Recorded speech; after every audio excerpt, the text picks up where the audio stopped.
que nous sommes, le diable travaille beaucoup avec les prophètes. Je ne dis pas que tous les prophètes sont faux, alléluia. Mais je vous dis que le diable travaille beaucoup avec les prophètes. Et je suis en colère contre les prophètes. Vous allez comprendre pourquoi je suis en colère. Allons-y dans Apocalypse 19, le verset 20. La Bible dit, et la bête fut prise, et avec elle le faux prophète. Dis avec moi le faux prophète. Bien aimé, la bête travaille avec le faux prophète. C'est pourquoi vous allez remarquer de notre temps, il y a trop de prophètes. Comment on peut avoir autant de prophètes et ne pas être avisé? Quel est le rôle du prophète? Le rôle du prophète est de conduire le peuple vers la destinée de Dieu. Le rôle du prophète est d'avertir le peuple afin que le peuple marche selon les voies du Seigneur. Quel type de prophète avons-nous maintenant? Il use de la séduction. Et vous allez remarquer qu'aujourd'hui, dès que tu dis que tu es prophète, les gens courent. Pourquoi? Parce qu'ils savent que tu vas leur donner des visions vaines. Et le diable utilise dans notre temps les prophètes. C'est vraiment dommage. Le prophète doit avertir le peuple. Le prophète doit recadrer le peuple. Le prophète est comme une porte entre le monde spirituel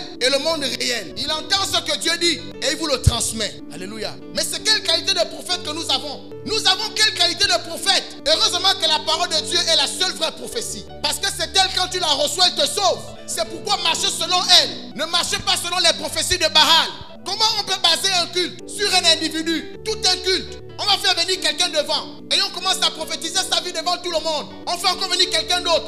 On commence encore à prophétiser sur cette personne. Tout un culte. Où est l'enseignement? La Bible dit, veillez et priez. Le royaume est proche. La nuit est avancée. Le jour approche. Il faut que le peuple soit sobre et lucide. Mais comment le peuple sera lucide si le peuple n'est pas enseigné? À quel moment est-ce qu'on enseigne le peuple? Sur les signes de l'avènement du Seigneur. Sur l'enlèvement de l'église. Sur la vraie doctrine. On te fait venir devant, on te parle de ta vie et les gens acclament. Mais c'est vraiment dommage. L'église de Dieu n'est pas une salle de spectacle. L'église de Dieu n'est pas une foire. L'église de Dieu n'est pas un zoo. Vous n'êtes pas des animaux pour que vous mettez à acclamer parce qu'on parle de la vie de quelqu'un. C'est de la séduction.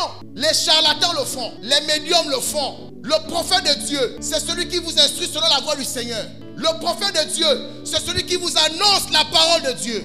Je ne connais pas plus grand prophète que Jésus. Mais durant tout son ministère, le seul endroit où j'ai vu Jésus donner une prophétie, c'était la Samaritaine. Jésus a passé tout son temps à enseigner. Bien-aimé, c'est l'enseignement qui te donnera le discernement. C'est l'enseignement qui va t'affermir. C'est la parole de vérité qui va te sauver. Arrêtez de courir après des visions vaines. Arrêtez de courir après des prophéties de mensonges. C'est la séduction. C'est pour vous attirer.